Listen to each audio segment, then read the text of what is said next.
Compañeras, compañeros, camaradas, todas, todos, bienvenidas una vez más a este espacio como pez en el agua. Aquí estamos nadando entre ideas, entre problemas, entre reflexiones colectivas, tratando de desarrollar un poquito el conocimiento, un poquito la reflexión. Hoy nos acompaña un camarada muy especial, muy valioso, Acelo Ruiz, bienvenido. Gracias. Mejor conocido como Chelo, es caricaturista, es cineasta y es un hombre de izquierda, un militante aunque es muy joven, es un militante de viejo cuño. Ya hay varias generaciones que han pasado y el camarada sigue caminando en los senderos de la transformación. Chelo, muchas gracias por estar con nosotros. Gracias, camarada, por invitarme. Y pues platícanos, Chelo, primero, ¿quién eres? ¿Cómo das tus primeros pasos en la escuela, en la militancia y en el cine? Que son cosas que contigo conectan en una época, ¿no?, muy importante. Bueno, pues yo de profesión, de oficio, soy director de cine. Me he especializado en documentales. Estudié cinematografía en una escuela aquí en la Ciudad de México. Y también soy dibujante de monos, monero, sí, caricaturista o historietista. Es como... aquí en México les decimos moneros, porque se dice que no dibujamos artísticamente, ¿no? No hacemos dibujos de grandes vuelos, entonces hacemos monos. Entonces somos moneros y yo publico en El Universal todos los domingos. Publico y soy del consejo editorial de la revista El Chamuco y en una revista especializada en comunicación muy buena que se llama Zócalo. Ahí hago una serie de historietas en las que básicamente hablo de cómo la tecnología ha transformado las relaciones humanas. Y bueno, me considero una persona de izquierda, de formación marxista. Soy de Oaxaca, y bueno, eso soy por el momento. ¿Cómo fueron tus primeros pasos justamente en esa transformación de ser un ciudadano del mundo a convertirte en un marxista, militante? Bueno, pues yo creo que todo tiene que ver con la infancia. No era ciudadano porque era yo muy joven, pero en casa de mis padres, que es algo que recurrentemente cuento, pues había muchos libros, ¿no? Libros de Editorial Progreso que venían de la URSS, ¿no? Había libros que venían de China. Ediciones en lenguas extranjeras. Ediciones en lenguas extranjeras, el Manifiesto del Partido Comunista, libros de novela soviética, ¿no? Ese Templo del Acero, Joven Guardia, Un hombre de verdad. Entonces yo cuando era chavito, pues mis primeros acercamientos a la lectura eran en la biblioteca de mi papá, porque mi papá era maestro, normalista, mi madre también era trabajadora de la educación, y pues en Oaxaca todos eran de la Coordinadora Nacional de Trabajadores de la Educación. Claro. Y ahí fue un bastión muy importante en la lucha por la democratización del sindicato, y esas fueron mis primeras lecturas. Y en ese tiempo, pues eso me hizo entender un poco, me hizo tener una interpretación del mundo, ¿no? Una interpretación del mundo que estaba basada pues, en las teorías marxistas que explicaban que la sociedad pues, era una sociedad cuyo motor era la lucha de clases, cuya sistema social o organización social permitía la apropiación del trabajo por parte de los capitalistas de los trabajadores, y que el Estado, que eso era muy revelador. Yo me acuerdo, por ejemplo, haber leído a Lenin en El Estado y la Revolución, decir que el Estado no era un gobierno que se encargaba de administrar las riquezas de una nación, o de poner orden, o de garantizar la paz y la justicia social, sino era un órgano que estaba en manos de una clase social para oprimir a la otra, ¿no? Eso, pues eran cosas que de muy chavito, pues de repente como que sí te transforman, ¿no? Y bueno, ya con el tiempo, pues me fui adentrando un poco más a esas teorías, y entendimos pues que el mundo funcionaba de una manera, y son cosas muy extrañas porque yo siento que una vez que entiendes eso es muy difícil quitártelo de la cabeza, ¿no? Sí. Y bueno, eso siento que me hace una persona que piensa lo que piensa, ¿no? Y bueno, posteriormente entré a militar a una organización de izquierda, Oaxaca, bueno, no es oaxaqueña, es nacional. ¿Qué organización? Pues en la Unión de la Juventud Revolucionaria de México, que era el brazo juvenil del Partido Comunista de México, marxista-leninista, y pues yo no fui ni escato, ni punqueto, ni rockero, ni emo, ni nada, ¿no? Yo fui... comunista. Comunista desde adolescente, ¿no? Obviamente ya con el tiempo, y eso también es importante decir, también tu pensamiento evoluciona, ¿no? Y se va transformando y vas entendiendo de otras maneras el mundo, aunque nunca he dejado de pensar que es importante y necesaria la transformación radical de la sociedad a pasar a una superación del capitalismo, ¿no?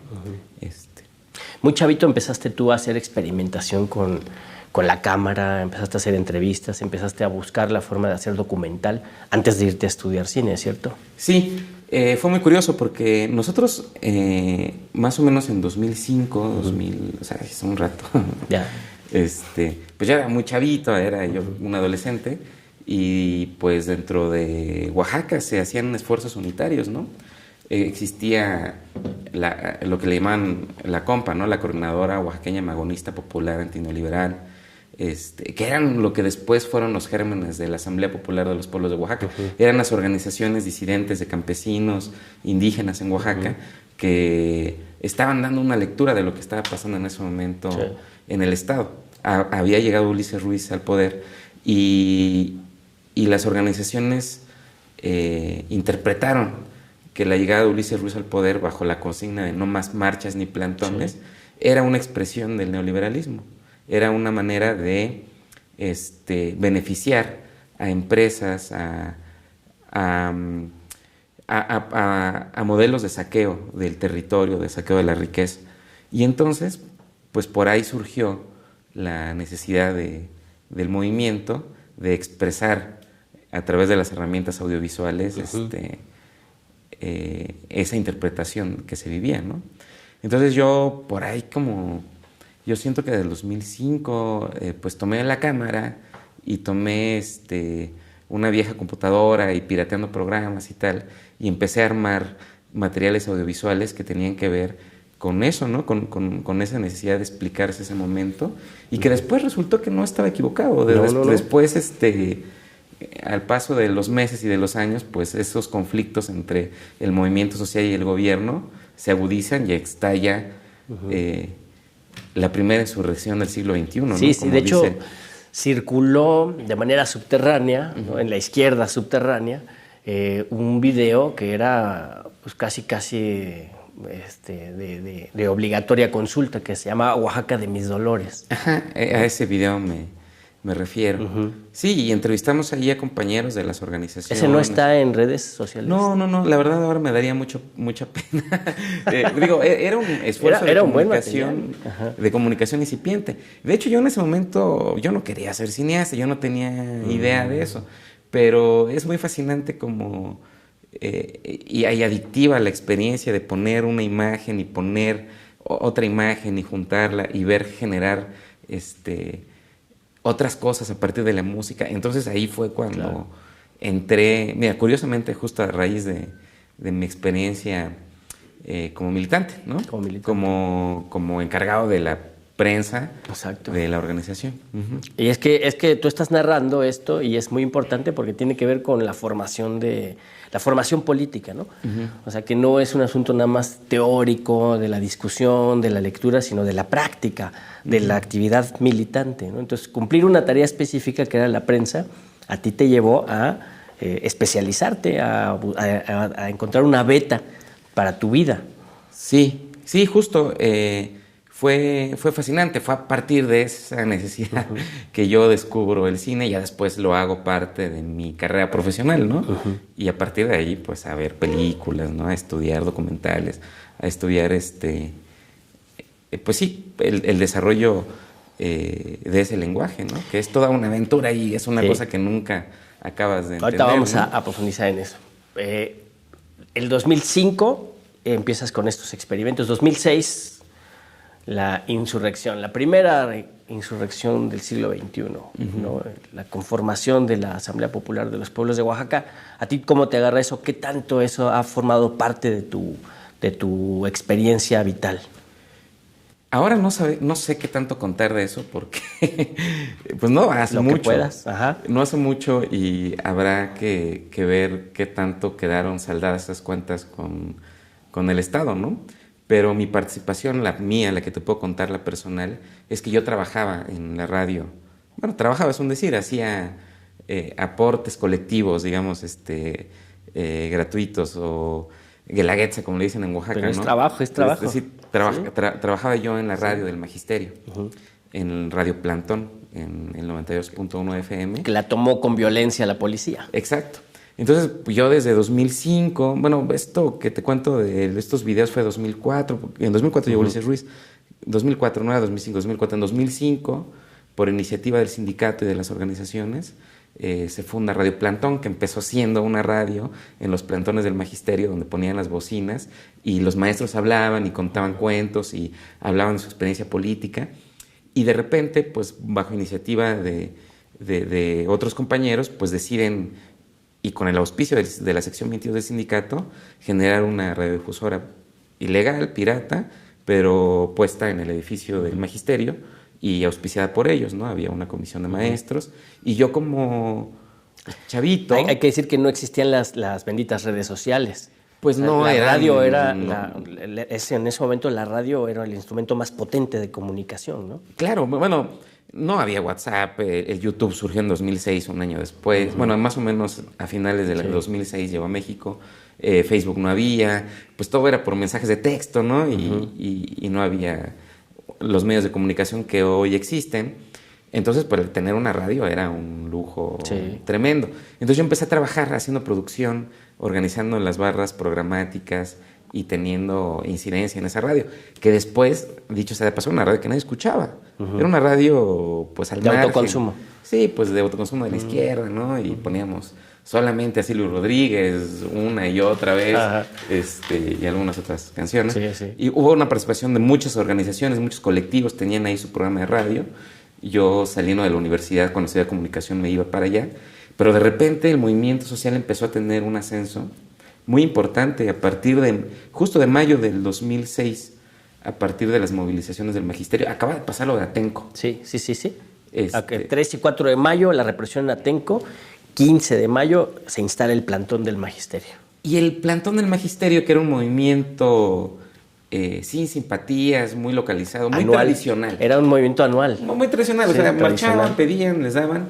Pero a Ulises Ruiz, que por cierto hoy se considera presidenciable, pero hay cuentas pendientes con los crímenes de Estado de ese exgobernador, empieza a negarse a negociar con el Magisterio, pero llegó encarcelando, llegó asesinando, o sea, llegó con un talante represivo muy profundo. Hasta cerró el periódico Noticias, ¿no? No, el periódico Noticias, que era un periódico ahí de medio disidente, pues vivía periodos pinochetistas. Había porros que llegaban a los voceadores y les quitaba el periódico.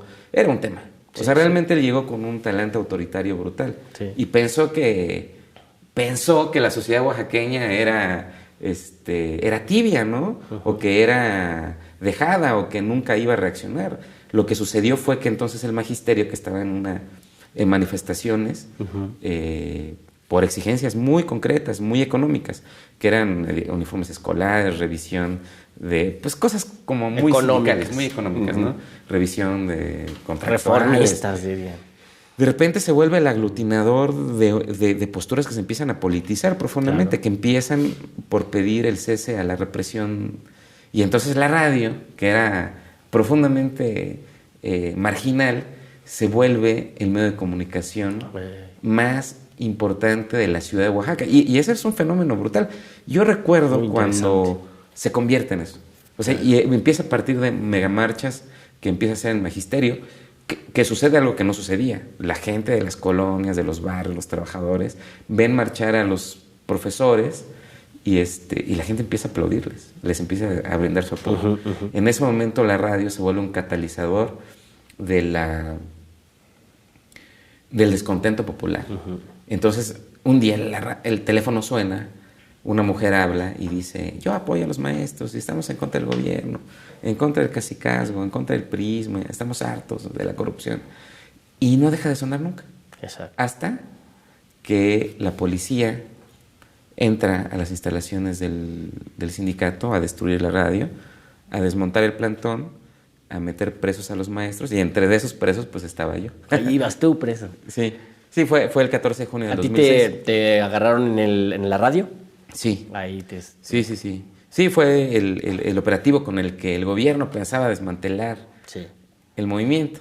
sí. Le salió el tiro por la culata porque en vez de recibir aplausos por parte de la ciudadanía porque habían acabado con esa bola de revoltosos, pues llegaron de las colonias, Pues ahí está. de los barrios. Anda circulando ahorita un video de Claudio X González diciendo, esos son unos pinches criminales. Y justo se refería al magisterio oaxaqueño. Sí, pero me parece que eso habla ya de la reforma. Sí, es de la reciente, reforma educativa posterior. del sexenio de Peña. Sí, pero justo se refería a eso. Sí. Que eran profesores que se movilizaban, que estaban organizados, que defendían sus derechos, que no había otra forma de expresar el descontento que no era tomando una plaza pública y quedarse en plantón, si no, no te pelaban, ¿no? Exacto. Entonces Ulises Ruiz creyó que los iba a golpear y ya con eso. No, pero fue una cosa que yo creo que honestamente no se ha vivido en México una insurrección de ese tamaño. Desde el 14 de junio del 2006 que sucede esta represión que lo que pasa es que, te digo, bajan de las colonias y ya no solamente eran protestas pacíficas, se empiezan a volver combates callejeros con piedras, palos, expulsan a la policía de la ciudad y la ciudad queda en manos del movimiento por meses. Sí. No había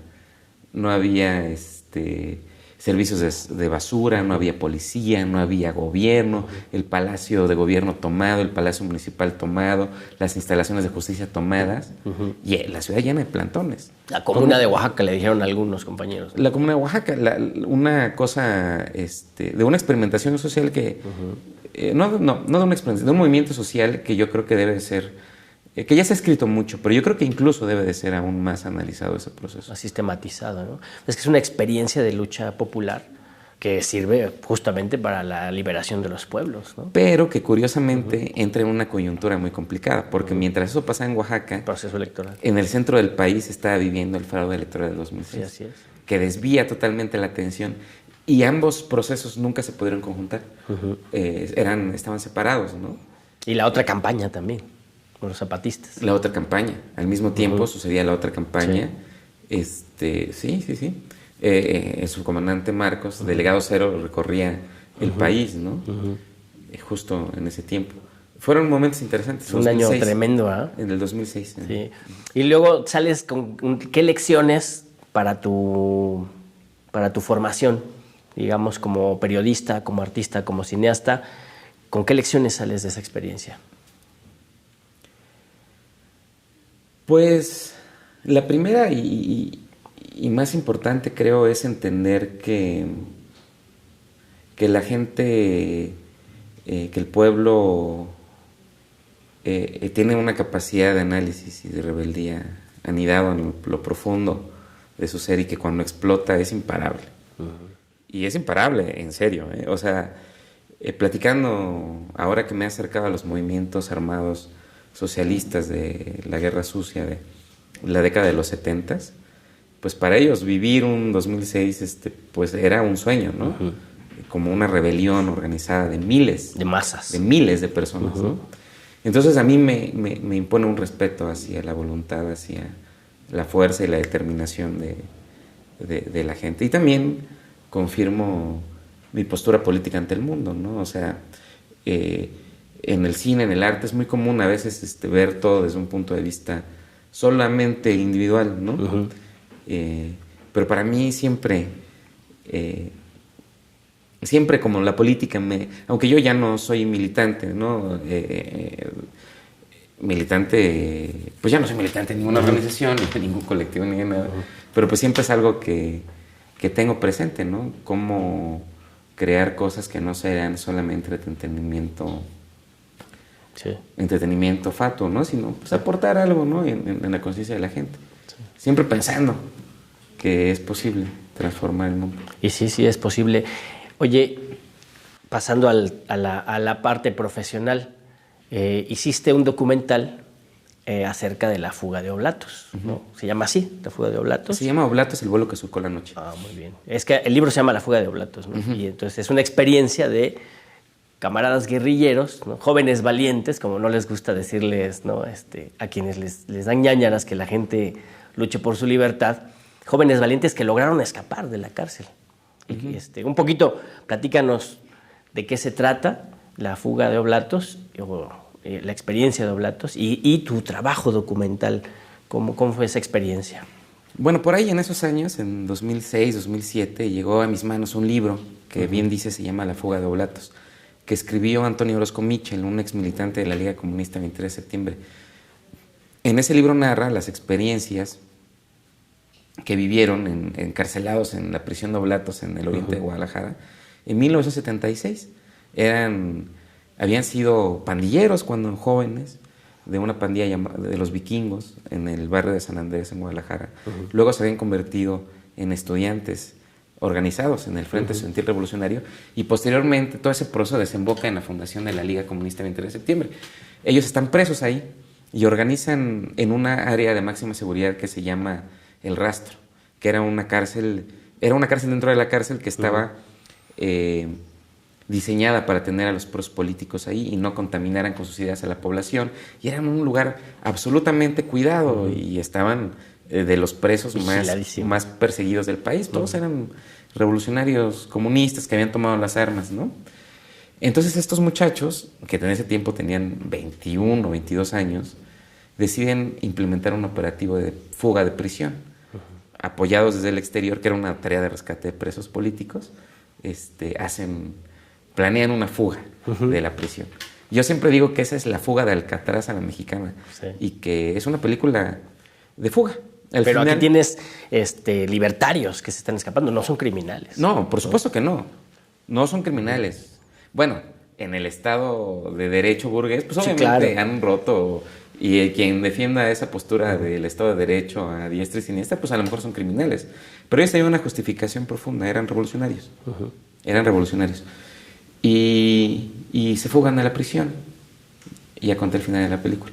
Pero cuando yo leí ese libro, yo dije, me diste el spoiler. Es una super historia. Sí. Dije, pues esto es un peliculón, ¿no? Sí. En el texto. Porque ahí Antonio cuenta su vivencia personal de esa historia. Cuando yo llego al CCC, en el 2012, que era mi clase de cine documental, o 2013, pues yo empiezo a recupero esa historia y digo, oigan, pues aquí hay una película, ¿no? Entonces me pongo con mis compañeros de clase y pues a construir y levantar ese proyecto que en 2019, o sea, hace pocos años, pues termina en lo que es el documental contado de viva voz por los sobrevivientes de ese proceso. Y es una experiencia a mí maravillosa, porque de repente nos damos cuenta que hay un hueco narrativo en la historia de nuestro país, que no está contado, porque el Estado y el poder económico y político pues han encargado de mantener la narrativa oficial de esos tiempos, que eran terroristas, locos, dementes, drogadictos, bueno, una serie de calificativos que no tenían una justificación por lo que hacían, de lo que hacían. Y además, fíjate que curiosamente este debate surge hace muy poco tiempo, apenas, justo cuando salió la película. Sí. Felipe Calderón, bueno, toda la derecha más recalcitrante del país, pues acaba tildando a estos jóvenes pues de lo peor, dándonos cuenta que el pensamiento de la derecha desde hace 50 años no ha evolucionado, siguen creyendo exactamente lo mismo, sin entender cuáles eran las causas de rebeldía de estos jóvenes. Y sin embargo el movimiento social, ellos como sobrevivientes de la guerra sucia, sí han evolucionado en su pensamiento, han hecho un análisis de lo que se hizo mal, de lo que se hizo bien, de cómo participaron, de qué no hicieron, de qué sí hicieron, ¿no? Sí. Entonces, esa película es el reflejo de... intenta ser un reflejo de ese proceso, ¿no?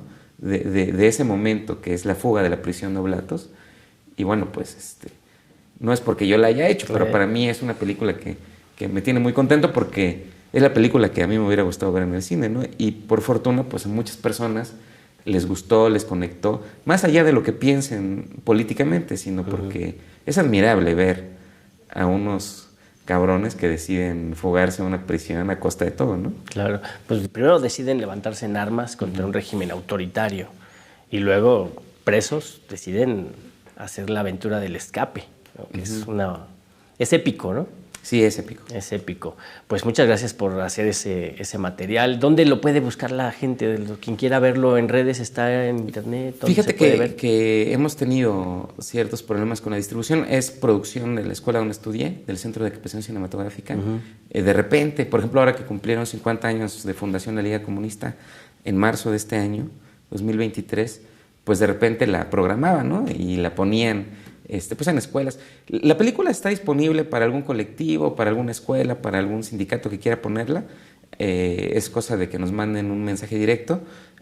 Estamos como Blatos Documental en Facebook y en Instagram. Muy bien. Y podemos hacerles llegar la copia. Y si no, ahí avisamos con ella. Ha habido exhibiciones recurrentes en circuitos de cine, festivales. Creo que en Canal 14 la han transmitido. En Canal 14, en Canal 22. Ha estado en Filmin Latino. Pero sigue siendo, fíjate que a pesar de que supuestamente vivimos en los tiempos de la hiperlibertad de expresión, hablar de comunistas sigue siendo algo que todavía causa escorzor en ciertas personas, ¿eh? No, y personas y sistemas computacionales, ¿no? Porque igual el algoritmo te baja programas, te censura, te quita, te desmonetiza, ¿no? O sea, la libertad también está organizada por el régimen imperante, ¿no? Exacto. Pero también cabe recalcar una cosa que creo que es importante, Molay. Nosotros no hicimos una película que hiciera una apología abierta de sus ideas, sino pusimos las razones que los llevaron a ellos a tomar esas decisiones. Y su testimonio. Entonces, eso es muy diferente porque también dejamos en el público que ellos tomen una decisión, digamos, moral o ética sobre lo que ellos hicieron. Porque además, no todos los guerrilleros que entrevistamos o exguerrilleros que entrevistamos estaban convencidos. No todos seguían convencidos de sus causas, ¿no? Claro. Ya habían hecho una autocrítica. Sí, hubo quienes dijeron, solo estábamos matando policías y que nos mataran a nosotros, ¿no? Y poner eso también es importante porque no hace una historia totalmente maniquea de buenos y malos, ¿no? Sino también es un proceso social muy complejo, ¿no? Con explicaciones y con justificaciones, claro. Muy bien. Muchas gracias, Chelo, por ese trabajo y por tu trabajo periodístico. ¿Eres Premio Nacional de Periodismo? Sí, en 2018 me dieron el Premio Nacional de Periodismo por caricatura, por mi trabajo por el trabajo publicado en el Universal, ¿no? Que es un muy buen trabajo de caricatura. Yo creo que pues tú formas parte ya de una generación renovada de moneros, ¿no?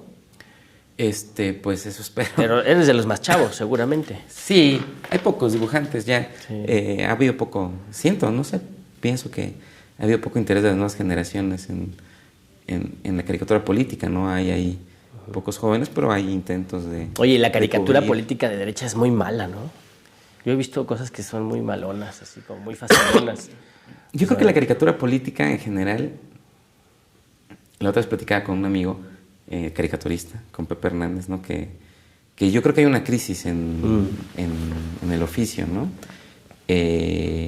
Pienso yo que producto de que también los editores, la prensa en general, pues le han dado poco interés a esa herramienta, ¿no? Como que los grandes caricaturistas del siglo XX han ido desapareciendo con el tiempo. Sobreviven todavía pues, muchos muy importantes, como Helio Flores, Hernández, ¿no? El Fisgón.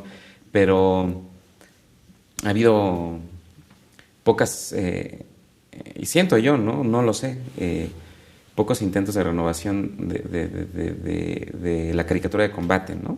Sí. Y bueno, la caricatura de derecha, pues hay una corriente muy clara, ¿no?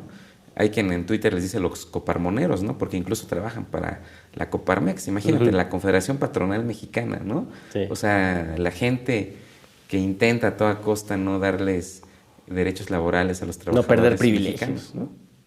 Sí. Y ahí están. Pero bueno, como cualquier expresión ideológica, pues está una parte, estamos otra parte, y pues en el combate, ahora sí que en el campo de batalla ideológico estamos, ¿no? Cada uno con sus posturas, tratando de ganar simpatías de la gente. Eso es. Muchas gracias, Chelo. Ahora sí, nos despedimos. Gracias por tu tiempo, gracias por tu testimonio, gracias por tu trabajo. Gracias por invitarnos. Pues acá estamos. Este espacio está abierto para todas, para todos. Hoy estuvo con nosotros Acelo Ruiz, caricaturista, Premio Nacional de Periodismo, cineasta, formado como director de cine y militante de izquierda de nuestro país, un luchador por la transformación. Allá en casita, píquele a like, comparte el enlace, discuta en la sobremesa, platique con sus compañeras y compañeros del trabajo, hable de las transformaciones que hay en el país y en el mundo y participe de este gran cambio. Hasta luego.